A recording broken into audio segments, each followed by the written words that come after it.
and the future of children in every corner of our nation. And that's why I invited you into our home tonight. Like so many families across America, my husband Wesley and I just watched President Biden's State of the Union address from our living room. And what we saw was the performance of a permanent politician who has actually been in office for longer than I've been alive. One thing was quite clear, though.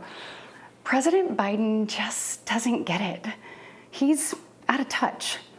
Under his administration, families are worse off, our communities are less safe, and our country is less secure. I just wish he understood what real families are facing around kitchen tables just like this one. You know, this is where our family has tough conversations. It's where we make hard decisions. It's where we share the good, the bad, and the ugly of our days. It's where we laugh together, and it's where we hold each other's hands and pray for God's guidance. And many nights, to be honest, it's where Wesley and I worry. I know we're not alone. And so tonight, the American family needs to have a tough conversation, because the truth is, we're all worried about the future of our nation. The country we know and love seems to be slipping away, and it feels like the next generation will have fewer opportunities and less freedoms than we did. I worry my own children may not even get a shot at living their American dreams. My American dream allowed me, the daughter of two small business owners from rural Enterprise, Alabama, to be elected to the United States Senate at the age of 40. Growing up, sweeping the floor at my dad's hardware store and cleaning the bathroom at my mom's dance studio, I never could have imagined what my story would entail. To think about what the American dream can do across just one generation, in just one lifetime, it's truly breathtaking. But right now, the American dream has turned into a nightmare for so many families. The true, unvarnished state of our union begins and ends with this. Our families are hurting. Our country can do better. And you don't have to look any further than the crisis at our southern border to see it. President Biden inherited the most secure border of all time. But minutes after taking office, he suspended all deportations, he halted construction of the border wall, and he announced a plan to give amnesty to millions. We know that President Biden didn't just create this border crisis, he invited it with 94 executive actions in his first 100 days. When I took office, I took a different approach. I traveled to the Del Rio sector of Texas. That's where I spoke to a woman who shared her story with me. She had been sex trafficked by the cartels starting at the age of 12. She told me not just that she was raped every day, but how many times a day she was raped. The cartels put her on a mattress in a shoebox of a room, and they sent men through that door over and over again for hours and hours on end. We wouldn't be okay with this happening in a third world country. This is the United States of America, and it is past time, in my opinion, that we start acting like it. President Biden's border policies are a disgrace. This crisis is despicable. And the truth is, it is almost entirely preventable. From fentanyl poisonings to horrific murders, there are empty chairs tonight at kitchen tables just like this one, because of President Biden's senseless border policies. Just think about Laken Riley. In my neighboring state of Georgia, this beautiful 22-year-old nursing student went out on a jog one morning, but she never got the opportunity to return home. She was brutally murdered by one of the millions of illegal border crossers President Biden chose to release into our homeland. Y'all, as a mom, I can't quit thinking about this. I mean, this could have been my daughter. This could have been yours. And tonight, President Biden finally said her name. But he refused to take responsibility for his own actions. Mr. President, enough is enough. Innocent Americans are dying, and you only have yourself to blame. Fulfill your oath of office, reverse your policies, end this crisis, and stop the suffering. Sadly, we know that President Biden's failures don't stop there.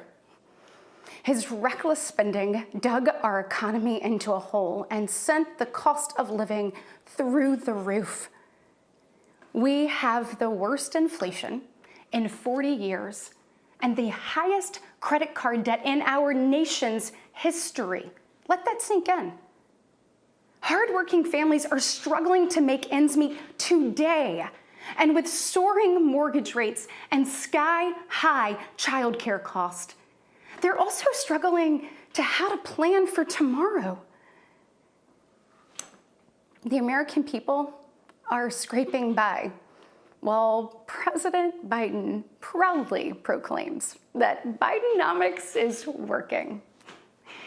Goodness, y'all, bless his heart, we know better. I'll never forget stopping at a gas station in Chilton County one evening. The gentleman working the counter told me that after retiring, he had to pick up a job in his 70s so that he didn't have to choose between going hungry or going without his medication. He said, I did everything right. I did everything I was told to do. I worked hard, I saved, I was responsible. He's not alone. I hear similar concerns from fellow parents, whether I am walking with my friends or whether I'm at my kids' games. But let's be honest, it's been a minute since Joe Biden pumped gas, ran a carpool, or even pushed a grocery cart.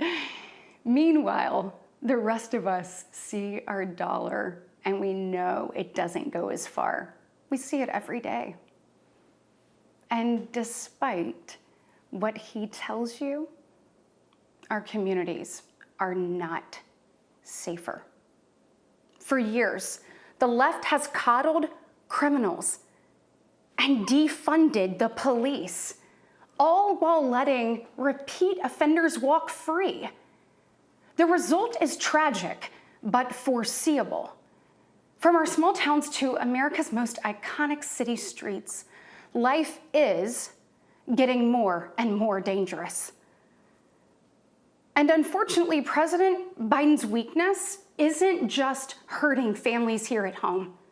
He is making us a punchline on the world stage. Look, where I'm from, your word is your bond. But for 3 years, the president has demonstrated that America's word doesn't mean what it used to. From abandoning our allies in his disastrous withdrawal from Afghanistan to desperately pushing another dangerous deal with Iran, President Biden has failed.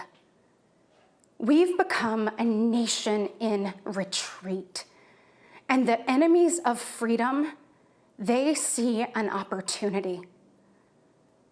Putin's brutal aggression in Europe has put our allies on the brink. Iran's terrorist proxies have slaughtered Israeli, Jews, and American citizens. They've targeted commercial shipping, and they've attacked our troops nearly 200 times since October, killing 3 US soldiers and 2 Navy SEALs. Meanwhile, the Chinese Communist Party is undercutting America's workers. China is buying up our farmland, spying on our military installations, and spreading propaganda through the likes of TikTok. You see, the CCP knows that if it conquers the minds of our next generation, it conquers America. And what does President Biden do? Well, he bans TikTok for government employees, but creates an account for his own campaign. Y'all, you can't make this stuff up. Look, we all recall when presidents faced national security threats with strength and resolve. That seems like ancient history. Right now, our commander-in-chief is not in command. The free world deserves better than a dithering and diminished leader. America deserves leaders who recognize that secure borders, stable prices, safe streets, and a strong defense are actually the cornerstones of a great nation. Just ask yourself, are you better off now than you were 3 years ago? There's no doubt we're at a crossroads, and it doesn't have to be this way. We all feel it. But here's the good news. We, the people, are still in the driver's seat. We get to decide whether our future will grow brighter or whether we'll settle for an America in decline. Well, I know which choice our children deserve, and I know the choice the Republican Party is fighting for. We are the party of hard-working parents and families, and we want to give you and your children the opportunities to thrive. And we want families to grow. It's why we strongly support continued nationwide access to in vitro fertilization. We want to help loving moms and dads bring precious life into this world. Wesley and I believe there is no greater blessing in life than our children. And that's why tonight, I want to make a direct appeal to the parents out there, and in particular to my fellow moms, many of whom I know will be up tossing and turning at 2 a.m., wondering how you're going to be in 3 places at once and then somehow still get dinner on the table. First of all, we see you, we hear you, and we stand with you. I know you're frustrated. I know you're probably disgusted by most of what you see going on in Washington, and I'll be really honest with you, you're not wrong for feeling that way. Look, I get it. The task in front of us isn't an easy one, but I can promise you one thing. It is worth it. So I am asking you, for the sake of your kids and your grandkids, get into the arena. Every generation has been called to do hard things. American greatness rests in the fact that we always answer that call. It's who we are. Never forget, we are steeped in the blood of patriots who overthrew the most powerful empire in the world. We walk in the footsteps of pioneers who tamed the wild. we now carry forward the same flame of freedom as the liberators of an oppressed Europe. We continue to draw courage from those who bent the moral arc of the universe. And when we gaze upon the heavens, never forget that our DNA contains the same ingenuity that put man on the moon. America has been tested before, and every single time we've emerged unbowed and unbroken. Our history has been written with the grit of men and women who got knocked down. But we know their stories because they did not stay down. We are here because they stood back up. So now it's our turn, our moment to stand up and prove ourselves worthy of protecting the American dream. Together, we can reawaken the heroic spirit of a great nation. Because America, we don't just have a rendezvous with destiny. We take destiny's hand and we lead it. Our future starts around kitchen tables just like this, with moms and dads just like you. And you are why I believe with every fiber of my being that despite the current state of our union, our best days are still ahead. May God bless you, and may God continue to bless these United States of America. And that was Republican Senator Britt of Alabama at home there in her kitchen, really delivering a message of fear and concern out there that she says voters have. At the end, though, trying to end on a hopeful note. Jolene Kent. You know, she was tapping directly into the anxieties people feel about crime and safety, the economy, the border. She really didn't hold back. But what was interesting is she ended on this note: never forget, we're steeped in the blood of the patriots who overthrew the most powerful empire in the world.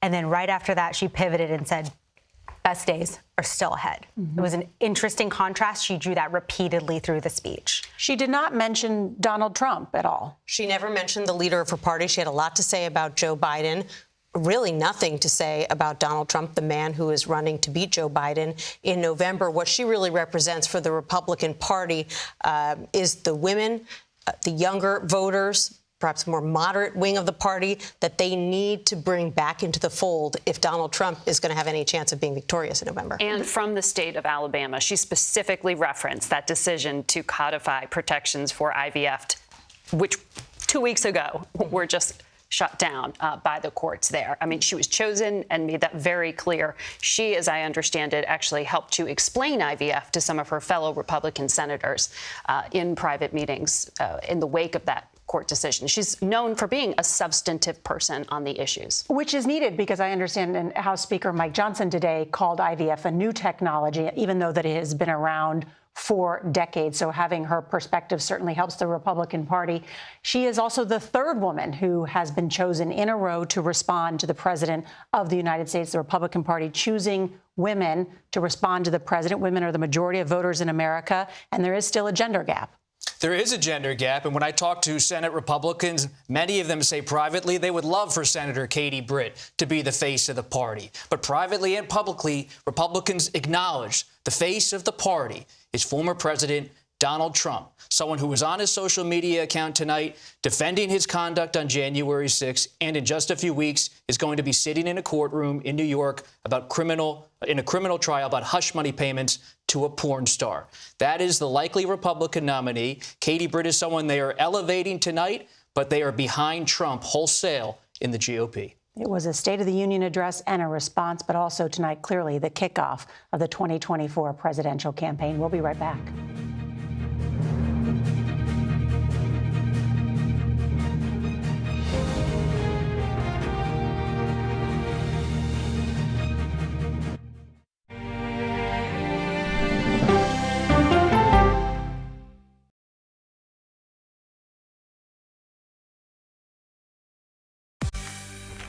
Going our places, bright, shiny faces. When you wake up in the morning, we want to be your go-to team. Nate has one of the quickest minds I've ever seen. Tony has a way of making people feel comfortable. Gail has this unbelievable knack to ask the question that you're asking at home. I've been told I could talk to a tree, and that's pretty much true.